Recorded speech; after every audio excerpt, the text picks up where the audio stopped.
ورحمة الله وبركاته. نحمد الله العظيم نصلي ونسلم على الرسول الكريم أما بعد. قال الله سبحانه وتعالى في كلامه القديم: ومن يعظم شعائر الله فإنها من تقوى القلوب. وقال نبي الله سيد البشر محمد رسول الله صلى الله عليه وسلم: وفد الله ثلاثة: الغازي والحاج والمعتمر، أو كما قال عليه الصلاة والتسليم. சங்கைக்கும் மிகுந்த மரியாதைக்கும் உரித்தான மேலான பெரியோர்களே, பாசத்திற்குரிய சகோதரர்களே, அருமை நாயகம் ஸல்லல்லாஹு அலைஹி வஸல்லம் அவர்களின் நற்பாக்கியங்கள் நிறைந்த உம்மத்துமார்களே, ஹாஜிகள் எல்லாம் ஹஜ்ஜுக்கு புறப்பட்டு கொண்டிருக்கிறார்கள். அவர்களின் பயண அந்த பட்டியல் முடியவிருக்கிறது. வரும் வெள்ளிக்கிழமையோடு ஹாஜிகளுடைய பயணங்கள் நிறைவடைந்துவிடும். சவுதியில் இன்று பிறை ஒன்றாக இருப்பதனால் ஒரு பிறை மூன்றோடு அவர்கள் அந்த ஹாஜிகளுடைய வருகையை நிறுத்தி விடுவார்கள். ஹாஜிகள் ஹஜ்ஜிக்கு செல்வதும் அவர்களை நாம் வழி அனுப்புவதும் அவர்களிடத்தில் நாம் முசாஃபா செய்து பெருமானார் ஸல்லல்லாஹு அலைஹி வஸல்லம் ரவுலாவுக்கு எங்களுடைய சலாத்தை எத்தி வையுங்கள் என்று சொல்வதும் உங்களுடைய துஆக்களில் எங்களெல்லாம் மறந்து விடாதீர்கள், எங்களுக்காக நீங்கள் துஆ ஒப்புக்கொள்ளப்படும் எல்லா இடங்களிலும் துஆ செய்யுங்கள் என்றெல்லாம் நாம் சொல்லுகிறோமே, இதுவெல்லாம் அல்லாஹ்வினுடைய அடையாள சின்னங்களை கண்ணியப்படுத்துவதின் வெளிப்பாடு. அல்லாஹ் சொல்வான்: وَمَنْ يُعَظِّمْ شَعَائِرَ اللَّهِ فَإِنَّهَا مِنْ تَقْوَى الْقُلُوبِ. யார் அல்லாஹ்வுடைய அடையாள சின்னங்களை கண்ணியப்படுத்துகிறாரோ, நிச்சயமாக அந்த கண்ணியப்படுத்தக்கூடிய செயல் என்பது அவருடைய உள்ளத்தில் உண்டான தக்வாவின் அடையாளம் என்று சொன்னான் ரப்புல் ஆலமீன் அல்லாஹ் தஆலா. ஹாஜிகள், அதே போல உம்ராவுக்கு புறப்படக்கூடிய ஆட்கள், இவர்கள் எல்லாம் நாம் சென்று சந்திக்க வேண்டும். அவர்களிடத்தில் நாம் துஆவுக்கு வேண்டுகோள் வைக்க வேண்டும். காரணம், ஒரு வகையில் அவர்கள் அல்லாஹ்வினுடைய விருந்தாளிகள். அல்லாஹ் தஆலா ஹஜ்ஜிக்கு அழைப்பு விடுத்தான். பலர் இனிமேல் இன்ஷா அல்லாஹ் செல்லவிருக்கிறார்கள். சிலர் சென்று விட்டார்கள், சிலர் இப்பொழுது செல்லுகிறார்கள். ஆக எல்லோருமே அல்லாஹ்வின் அழைப்பை ஏற்றுதான் செல்கிறோம். எப்போ நாம் அல்லாஹ்வினுடைய அழைப்பை ஏற்று செல்வோமோ, அல்லாஹ்வினுடைய இல்லத்திற்கு நாம் விருந்தாளிகளாக செல்லக்கூடிய ஒரு பெரிய பாக்கியம் கிடைக்கிறது. பெருமானார் ஸல்லல்லாஹு அலைஹி வஸல்லம் சொல்வார்கள்: வஃதுல்லாஹி ஸலாஸத்து. அல்லாஹ்வின் விருந்தாளிகள் மூன்று பிரிவினர். அல்லாஹ்வின் தூதுக்குழு விருந்தாளிகள் மூன்று பிரிவினர்.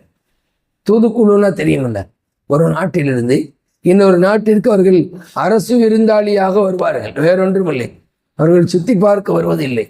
நேராக ராஷ்டிரபதி பவனுக்கு வருவார்கள்.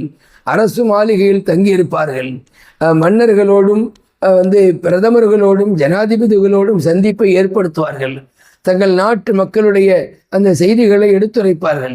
பின்னர் அரசு மரியாதையோடு அனுப்பி வைக்கப்படுவார்கள். தூதர்கள் இருக்கிறாங்களே, அரசு தூதர்கள், இவங்களை நம்ம கொஞ்சமும் கண்ணிய குறைவாக நடத்திடக்கூடாது. நடத்தினால் அந்த நாட்டை நாம் அவமதிச்சதாக ஆகும். அதுபோல ஹாஜிகளும் முஅத்தமிரீன்களும் உம்ராவுடைய நியத்தில் செல்பவர்களும் அல்லாஹ்வின் விருந்தாளிகள்.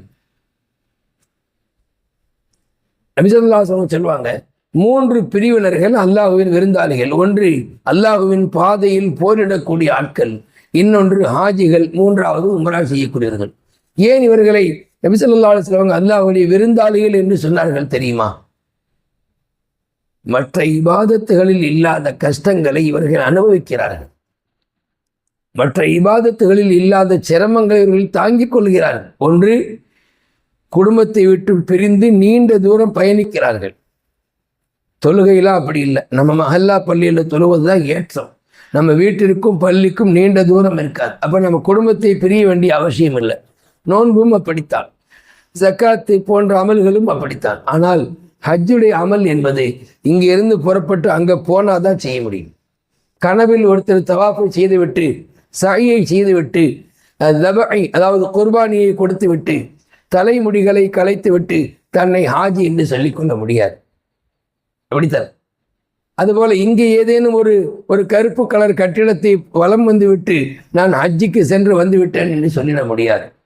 இஸ்லாமியர்கள் எல்லோரும் எவ்வளவு தொலை தூரத்தில் இருந்தாலும் ஹஜ்ஜி கடமையாகிவிட்டால் அவர்கள் அங்கிருந்து புறப்பட்டு மக்காவை வந்தடைய வேண்டும். மக்காவிலே குறிப்பிட்ட நாட்கள் தங்கியிருந்து அமல் செய்ய வேண்டும். அப்ப ஹஜ்ஜி என்பது நிறைய கஷ்டங்களை சுமந்த ஒரு அமல். அதனால் அல்லாஹு தாலா அவர்களை தன்னுடைய விருந்தாளிகள் என்று சொன்னார். அதே போல ஹஜ்ஜிக்கு செல்லக்கூடிய ஹாஜிகள் அங்கே அல்லாஹுவினுடைய அந்த அடையாள சின்னங்களை கண்ணியப்படுத்துகிறார்கள். அங்கே அவர்கள் தங்களுடைய ஒற்றுமையை நிலைநாட்டுகிறார்கள். அங்கே அவர்கள் தங்களுடைய முஹப்பத்தை வெளிப்படுத்துகிறார்கள். இதுவெல்லாம் அவர்கள் அல்லாஹுவின் மீது கொண்டுள்ள அன்பிற்கு அடையாளம். அவர்களை நாம கண்ணியப்படுத்தோம். அவங்க அல்லாஹுடைய ஆலயத்தை கண்ணியப்படுத்த போறாங்க. அல்லாஹ்வினுடைய அடையாள சின்னங்களை அவர்கள் மரியாதை செய்ய செல்கிறார்கள். நாம் அவர்களை மரியாதை செய்ய வேண்டும். அவங்க நம்ம வீட்டுக்கு வரணும் என்று எதிர்பார்க்கக்கூடாது. நம்ம மருமகனே ஹஜ்ஜுக்கு போனாலும் சரி, நாம் அவரை சென்று சந்தித்து முசாஃபா செய்து துவா செய்யுங்கள் என்று சொல்ல வேண்டும்.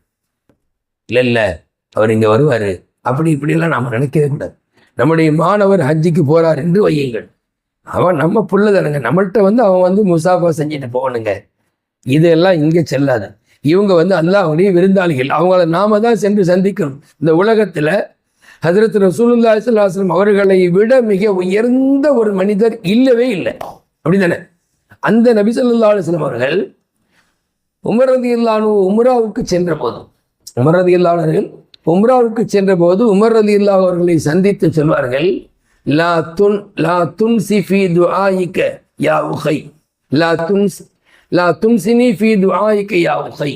எனது அருமை சகோதரரே, உங்க துஆவில் எங்களை மறந்துடாதீங்க.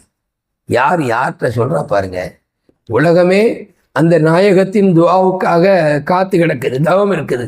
நபியினுடைய துஆ, நபியினுடைய சிபாரிஸ், நபியினுடைய ஷஃபாஅத், நபியினுடைய அருள் பார்வை, நபியினுடைய அந்த திருப்தி நமக்கு கிடைத்திடாதா என்று இயங்கக்கூடிய இந்த சூழல் இருக்க, அந்த நபிகள் நாயகம் ஸல்லல்லாஹு அலைஹி அவர்கள் உமர் ரலியல்லாஹு சொல்றாங்க, உங்க துஆவில் என்ன மறந்துடாதீங்க. என்ன புரியுது? ஹஜ்ஜிக்கு செல்லக்கூடிய உம்ராவுக்கு செல்லக்கூடிய நபரிடத்தில் நாம் சென்று எங்களுக்காக துவா செய்யுங்கள் என்று சொல்ல வேண்டும். காரணம், அவர்கள் அல்லாஹ்வின் விருந்தாளிகள். அவர்களுக்கு அங்கே பயங்கரமான மரியாதை காத்திருக்கிறது. அவர்கள் செய்யக்கூடிய துவாக்களை அல்லாஹு தஆலா ஒப்புக்கொள்ள காத்திருக்கிறார். அவர்கள் அமல் செய்யக்கூடிய அந்த அமல்களை அல்லாஹ் ஏற்றுக்கொள்ள காத்திருக்கிறார். உலகத்திலேயே ஒரு அமலை செய்து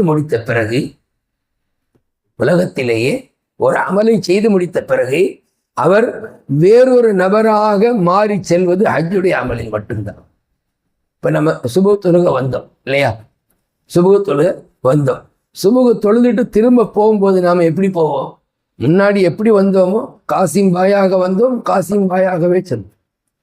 நன்மைகள் அல்லாஹ்விடத்தில் கிடைக்கும். ஆனால் ஹஜ்ஜுக்கு சென்று வரும்போது காசிம் பாயாக சென்று காசிம் பேபியாக வருகிறார். ஏன்? நபி அவங்க சொல்லுவாங்க, ரஜா கயோமின் வலதத்துகு உம்முஹு, அன்று பிறந்த பாலகராக திரும்பி வருகிறார். அப்போ பேபி தானே சொல்லணும்.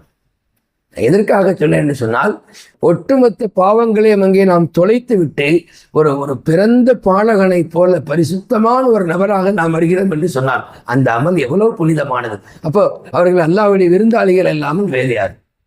அந்த விருந்தாளிகளை, அந்த அல்லாஹ்வினுடைய ஆலயத்திற்கு செல்லக்கூடிய நபர்களை நாம் சென்று சந்தித்து துஆவுக்கு வேண்டிக் கொள்ள வேண்டும். அது நபி ஸல்லல்லாஹு அலைஹி வஸல்லம் கற்றுக் கொடுத்த சுன்னத்து. காரணம், அவர்கள் ஒரு புனிதமான அமலுக்கு செல்கிறார்கள். அதே போல நாம அவர்கள் வந்த பிறகும் கூட அவர்கள் வீட்டிற்கு செல்லும் முன்பு அவர்களை சந்தித்து அவருடைய துஆவை பெற்றுவிட்டு செல்ல வேண்டும். அதற்குள் நமக்கு கிடைக்கிற அந்த வாய்ப்பு என்பது மிக பிரதானமான வாய்ப்பு. மேலான பெரியவர்களே, எப்படியானால் ஹாஜிகள் அன்று உம்ரா செய்யக்கூடிய ஆட்கள் எல்லாம் இந்த துனியாவில் முஸ்லிம் சமூகத்தில் பாக்கியமான ஆட்கள். அவர்களை நாம் சென்று சந்திக்க வேண்டும். அவரிடத்தில் முசாஃபாவுக்கு வேண்டுகோள் வைக்க வேண்டும், நம்முடைய துவாவுக்கு வேண்டுகோள் வைக்க வேண்டும். நம்முடைய உறவினர்கள் ஹஜ்ஜுக்கு சென்றிருந்தாலும் கூட அவர்களுக்கு நாம் ஃபோனிலே பேசும்போது அப்படி செஞ்சீங்களா, இப்படி செஞ்சீங்களா என்று கேட்பதை விட எங்களுக்காக துவா செய்யுங்க, நபி ஸல்லல்லாஹு அலைஹி வஸல்லம் ரவுதா ஷரீஃபில் எங்களுக்கு சலாத் ஏற்றி வைங்க. ஒரு மிகப்பெரிய மகான் ஒவ்வொரு ஆண்டும், அவரால் ஹஜ்ஜுக்கு போக முடியல, வசதி குறைவு.